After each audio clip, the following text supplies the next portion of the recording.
Hey, and welcome back again. What's up, everybody? Leecon here again, bringing you Chapter 17 of the Warcraft novel of the Warcraft movie on Chapter 16. Um, Orgrim was like, oh, probably shouldn't have betrayed him, and he's trying to help Draka escape with the baby.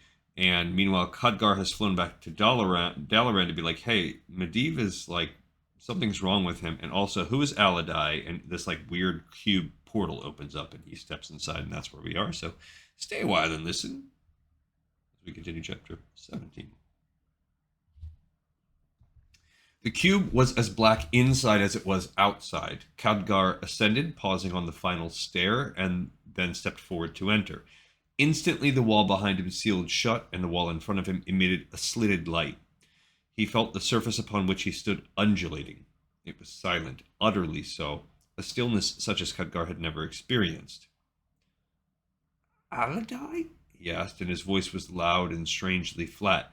No resonance, no echo, swallowed up as if he had not spoken, had never spoken. Then the silence was broken again, but not by him. We do not have long, Khadgar, said the voice, husky, warm, feminine. Khadgar gasped as he saw a lump materialize. I have used the last of our power to bring you to us.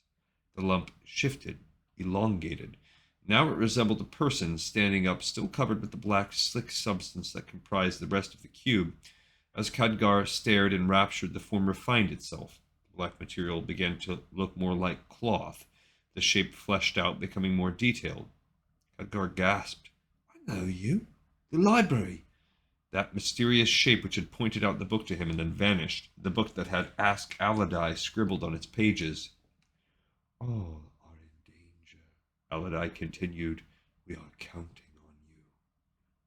The Guardian has betrayed us, she said sadly. Khadgar thought back to the flicker of green in Medivh's eyes that had prompted his journey to the Kirin Tor. He had hoped he had been wrong. I saw the fel in his eyes, he told Aladai. He has been consumed by it, Aladai went on. If he is not stopped, this world will burn. Khadgar shook his head. This wasn't possible. But how could this have happened? How could the one person who was entrusted with the welfare of a whole world want it destroyed? What had tempted him so?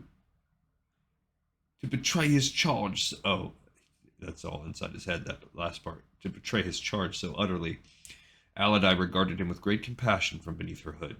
The reason she gave shocked him. Loneliness was all she said. Khadgar stared at her. Could something so simple truly have undone someone so strong? Like all guardians before him, Medivh was charged by the Kirin Tor to protect this world alone. His heart, she said gravely, was true. So devoted to his charge was he that he took it upon himself to find and master all forms of magic. The young mage listened, his soul sick. He didn't want to hear, he didn't want to know, but he had to. It was during this search in the depths of the void that he came upon something insidious, a power of terrifying potency. Aladai waved her hand. The black confines of the cube disappeared. Khadgar found himself floating in space as colors, images, and shapes whirled about him. Some he could recognize, and names. Oceans, stars, purple, blue. Other concepts were so unfamiliar he could not even wrap his mind around them. And at the center of the exquisite, roiling, beautiful chaos stood the guardian of Azeroth. His face was young, alight with joy in what he beheld. Fierce intelligence shone in those eyes, and there was both kindness and a sense of friendly mischief in the little lines at the blue-green eyes and slightly parted mouth.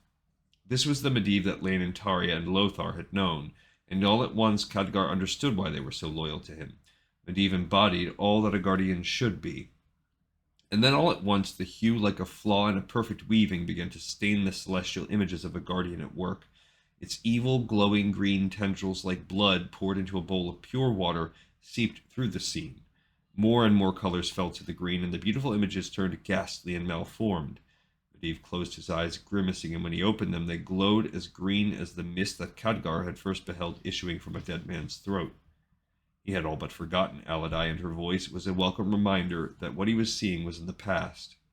"The fell," she said. Khadgar took a deep, shuddering breath. Despite his best intentions, it consumed him, twisting his very soul. It turned his love for Azeroth into an insatiable need to spread the fell. Aladai paused. "You must face him, Khadgar." He felt blood draining from his face. "I don't have the power to defeat a Guardian." Aladai smiled. "Guardian is but a name. The true guardians of this world are the people themselves. I know you see what the Kirin Tor cannot. That's why you left them. No one can stand against the darkness alone." She was right. He had always believed that the Guardian should not be isolated, that the entire burden should not rest on a single pair of shoulders. He thought the Kirin Tor should become more involved with the people they shared the world with, not stay aloof and apart from them. But even so, "I don't understand what you want me to do." Aladai stepped closer to him, her strange, wispy form flowing around the outlines of her body as she turned her head to him, letting him fully see her face for the first time. He gasped softly. Around her face were the unmistakable spiderweb traces of fell magic, but they were not green and sinister. They were scars left behind, remnants only of something that had once been there but was no more, of a wound that had healed. "Yes," she said, "you do." And he did. He did not suffer as Medivh had. He was not alone. Medivh once had friends in the form of Lane and Lothar, but he could not stay close to them. His charge, to hold himself aloof from others ostensibly to protect them, had made him vulnerable. It was a vulnerability that Khadgar did not share. "Lothar," he breathed, "Lothar will help me." Even as Aladai's fell-scarred face smiled approval of his understanding, her form was starting to melt away. Her voice came to him still, but faintly. "Trust in your friends, Khadgar. Together you can save this world. Always remember, from light comes darkness. Light." Moros rushed to the crumpled, panting lump on the floor that was his master. Quickly he scooped up Medivh and bore him to the font. Where was the girl? He had asked her to stay with the Guardian. Then his eyes fell on the runes the Guardian had scribbled on the floor, and he understood. Moros blanched as he supported his master as they stumbled toward the font. Carefully, moving as if drunk, Medivh stepped forward to the center of the pool. The white energies gently seeped into the Guardian's body and spirit, soothing him, caressing him, washing away the demonic grip of the fell. His gaze became lucid, and he tried bravely to smile.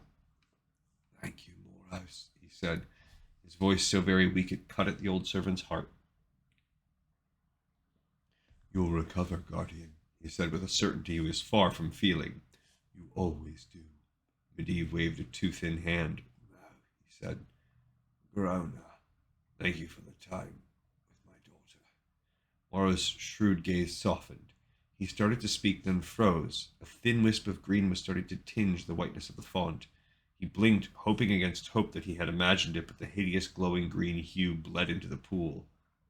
"I'm sorry, old friend. Seems I've led the orcs into this world." Moros shook his head, disbelieving. Medivh had wrestled with this for so long, he couldn't fail. Not now, not when the fell is twisting me. I don't even know what else I may have done. His voice cracked. "I just don't remember."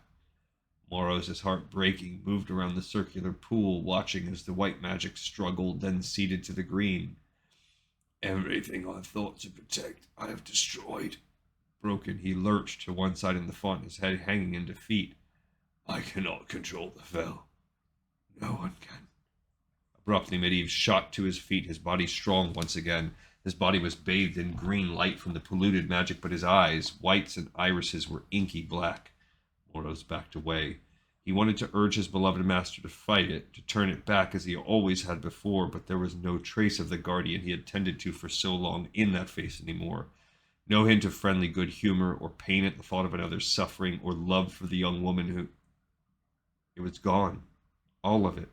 and the only thought Moros, old beyond reckoning, who had taken care of so many guardians of Azeroth, had as the demonic figure before him began to draw out his life was that he wished he had died ere this moment had ever come. Lane had been worried about Lothar. His friend had watched his son die right in front of his eyes, unable to do anything about it. Lane knew that if he had lost his own boy Varian, something in him would have broken irreparably, and so he had said nothing when Lothar had left afterwards, saying only he was going to Goldshire. How often had he, Lane, and Medivh done so in years past, except then the drinking and carousing had been to celebrate the joys of life, not to drown its pain. And yet this morning, when Lane had sent Karos to fetch Lothar from the Lion's Pride Inn, deep as his agony ran, his old friend had honored his duty to the man who was both friend and king and come at the man's command. Karos intimated that Garona had been with the commander. Lane could only assume that Medivh, having noticed the attraction between the two, had seen to it that they were together. Lane trusted Garona. He was certain that the ambush had not been of Duratan's making, and if she and Anduin could comfort one another, Lane would not judge so long as the commander was fit to carry out his duties. Lothar seemed able, but there was a hardness to him that had not been there before, a stubbornness and a determination, and they had been locking horns for an hour on strategies. Lane was exhausted. He returned only to cleanse himself of the sweat and blood of battle, kiss his wife and son, seize a few hours of sleep, and had been in the map room for hours before Lothar's arrival. For what felt like the 1,000th time, and might well have been, Lane, Varys, and a handful of others perused the model of Stormwind with red-rimmed eyes. 5 legions to block Deadwind Pass, he said, plunking a marker into position. Another 10 here, here, and here along Redridge Mountains. Supply lines here, while the eastern sea hems them in south and east. He looked up at Lothar. If we hold these positions, we will be at our strongest. Containment, Lothar said. Lane sighed and rubbed his eyes. Until there is a better option, yes. And when there are 10 times as many, Lothar challenged. What then? Lane looked down at the board. If there were easy answers, he began, but Lothar cut him off. Our priority has to be to stop this gate from opening. Fail there, and it's just a matter of time before they beat us with sheer numbers. Lane replied tightly. What do you suggest? Lothar leaned against the table, his face close to Lane's. Send everything we've got. Destroy the gate. Free our people and end the immediate threat. And what of the orcs that remain? We'll take care of them later. It was not good enough. After they've ravaged the entire kingdom, Lane shot back. There was a sharp sound, a flash of blue-white light, and the Guardian of Azeroth appeared at the end of the table. My lords. Lane's heart surged with relief. Medivh looked better than he had since he had rejoined them after a 6-year absence. His color was good, his face looked much less angular, and his body was straight and tall. A grin stretched across Lane's face that he couldn't have suppressed even had he wanted to. Medivh, he exclaimed, you're up and well. I am, his old friend assured him. I feel restored. We need you, Lane indicated the map. We've been agonizing over our options. He gave Lothar a look and added, some of us feel that there are no options. We need fresh eyes. I not only bring fresh eyes, I bring fresh hope, Medivh replied. I've met with Duratan. You met with Duratan, Lothar repeated. Was that truly skepticism in his voice? Worried now, Lane turned to see his old friend playing with one of the map's figurines. He survived. Lothar looked astonished. Medivh turned to him. Indeed. He's assured me the rebellion against Gul'dan is gaining strength. With the help of the Frostwolves and their allies, we can destroy the gate. Medivh always did have a flair for the dramatic, coming in at the nick of time to save the day, as he was doing now. Lane felt hope rise within him again. That doesn't change my plan. Lothar's words were blunt. What plan? Medivh asked. Anduin believes we should attack with our full force, Lane explained. I'm concerned it leaves the rest of the kingdom defenseless. I see his point that we should prevent reinforcement and try to save the prisoners, but the orcs have already clearly demonstrated that they can do a staggering amount of damage and cause much more loss of life. Medivh nodded, considering. How many legions would you need to hold the orcs in place and defend the kingdom? Lane shot Lothar an annoyed glance and answered Medivh's question. 25 total. 5 to hold the pass, 10 to guard the Red Ridge, 10 to hold the city. We've already lost 18 legions. That leaves only 1, 2, 3. Lothar brandished the figurine, plucking the metal standards inserted in its back and flinging them on the table as he counted. Lane ignored him. Can it be done, Medivh? Lothar flung the figurine onto the table. No, it can't be done! There was an awkward pause. With 3 legions, the Frostwolves in my power, Medivh began. Lothar turned his intense gaze upon his old friend. With all due respect, Guardian, he said tightly, your power has recently proven to be unreliable at best. He turned back to Lane. I can't lead a mere 3 legions into that hold, waiting for him to magically save our backsides. Medivh did not seem upset. He turned his attention to the king. Lane, have I ever let you down? Let him down? Where have you even been for the last 6 years? Lothar asked. Lane was torn. What Lothar said was true. They had indeed not been able to rely upon Medivh, but he looked so much better now, so much stronger, more like his old self. Obviously, whatever had been draining him had been addressed, and surely Lothar could not forget how the Guardian had magically saved their backsides when the trolls had been a heartbeat away from taking the kingdom. Medivh had earned their trust in the past, and he had come through even recently exhausted as he had been. Please, Anduin, Lane began. Medivh is the Guardian. But Anduin did not allow him to finish. Not the one you remember. He's lost it. He's unstable, and he won't be there when you really need him. Lane pressed his lips together tightly. He needed his commander at the top of his game more than ever before. Quickly he strode to Lothar. Find your bearings, Anduin. His voice was firm and controlled, but brooked no disobedience. Lothar's eyes were wild, despairing, but full of concern. I'd march into hell for you, Lane, if I felt there was even the slightest chance of victory. You know that.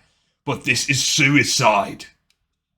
Is this about Callan? Medivh's voice was calm, with a trace of sorrow in it. Lothar's face froze and his body went rigid. Slowly, he turned to look at the Guardian. It was a tragedy. Lothar's face went ashen and he flushed. Don't you dare! It had to be awful for both of them, Lane thought.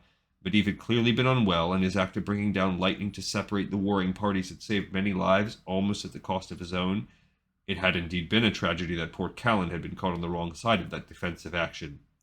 It would, Lane thought sadly, be only natural for Lothar to harbor resentment toward Medivh, even perhaps blame him entirely for Callan's death, but there wasn't time for this. There was barely time left for anything. If he hadn't been trying so hard to win your approval, he might still be with us today, Medivh said. Lothar was trembling violently. Sweat beaded his brow. Medivh, Lane began. Callan wasn't ready. You knew it, but you let him play soldier anyway.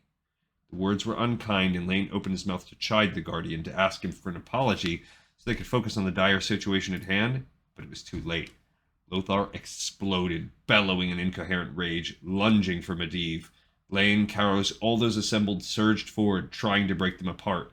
Medivh stepped back, his hands raised, defensive magic roiling in the palms of his hand, but he restrained himself, unlike Anduin, and did not loose the spell. Stop, Lane commanded, shouting at the top of his voice. Anduin! You killed him! 5 men had the Lion of Azeroth now, and even they seemed to be having a hard time holding Lothar back as he struggled against them. His eyes were locked on Medivh, who maintained his composure despite Lothar's almost rabid behavior. My friend, are you? Lothar snarled. My good old friend! Lane looked over at Medivh, who regarded him sadly. It killed him, but the king knew what he had to do. Varys, Lane said, reluctance coloring his words. Take Commander Lothar to his cell and let him calm down. He swallowed hard. How had it come to this? Varys hesitated, and Lane understood why all too well. This was Anduin Lothar, the Lion of Azeroth.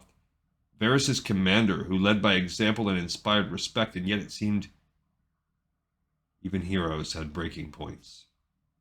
Lane's heart ached for his friend, and although he loved Anduin like a brother, the safety of the kingdom always had to come before Lane's personal affections. Reluctantly, Lane said, You're no use to us like this. Lothar, to his credit, left under his own power, although the look he shot the Guardian of Azeroth was pure venom. Medivh stepped beside the table, looking down at the map. He lifted the figurines that represented 3 legions and placed them in front of the small model at the Great Gate. We'll save the kingdom, my lord, Medivh reassured him. You and I. Only a few days earlier, Lothar mused with a bitter humor. He had visited the Guardian Novitiate in a cell. Now he was on the wrong side of the bars. How the world turns, he thought. What had happened? Yes, of course he was still aching and hollow over the loss of his boy. Any father would be. And there was more to his pain. Guilt aided him, and it had been that guilt that Medivh had played upon, goading Anduin to attack him. But in the name of the light, why? Medivh was his friend, or he had thought so anyway. And how had Lane not seen what the Guardian was doing? He buried his face in his hands, wanting everything to go back to before he had ever met Khadgar, when Medivh was a part of his past and Callan a part of his present, when everything was normal. No, Lothar corrected himself. Not everything. He did not want to lose Garona. He heard the key turn in the lock and the door swing open. Hoping against hope that Lane had changed his mind, Lothar looked up, but it was Garona who stood there, as if he had summoned her with his thoughts. In the midst of all the white-hot pain and fear and despair of this moment, there was a place of calm warmth inside him as their eyes met. "Why are you here?" he asked her. She was an orc, to the point, and focused on fighting. "The king, he goes to fight the Horde. With your guardian's help, Durotan will kill Gul'dan." His stomach clenched. "Don't trust him." Garona frowned at him. "I have told you, orcs do not lie." "Not Durotan." Lothar rose and went to the bars of his cell as she strode toward him. "Don't trust Medivh." She looked at him, confused. There were 1,000 things he wanted to say to warn her about, but Varys waited at the door. He would not have long with her. She did not need explanations. "I will try to protect your king," was all she said. Impulsively, he said, "Don't go with him." "Why?" She stepped closer as he moved to the bars and gripped them. She placed her hand over his, warm, strong, comforting. She, who knew so much of pain, somehow understood gentleness better than anyone he had ever known. He thought of last night, of her hands on him, and reaching his own hand through the bar to caress her cheek. "I don't want you to get hurt," he said softly. 2 decades since Callan's birth, since Callie's death, and for the first time, her sweet, gentle face was not the one foremost in his thoughts or his heart. It was stupid, it was reckless, it was unbelievable, and it was undeniably real.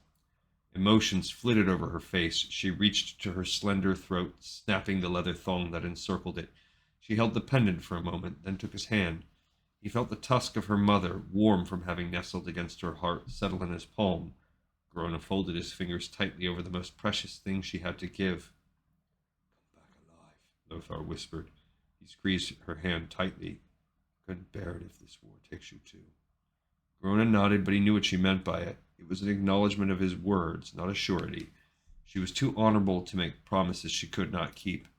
Instead, she lifted the concealing hood over her head, regarded him with those dark eyes, and went to war.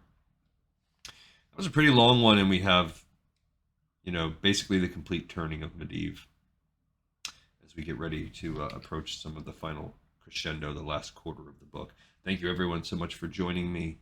I hope you liked what you saw, and I hope that you continue to ride this journey out with me on this show, Lore of Warcraft. This episode's in the pipe, 5 by 5.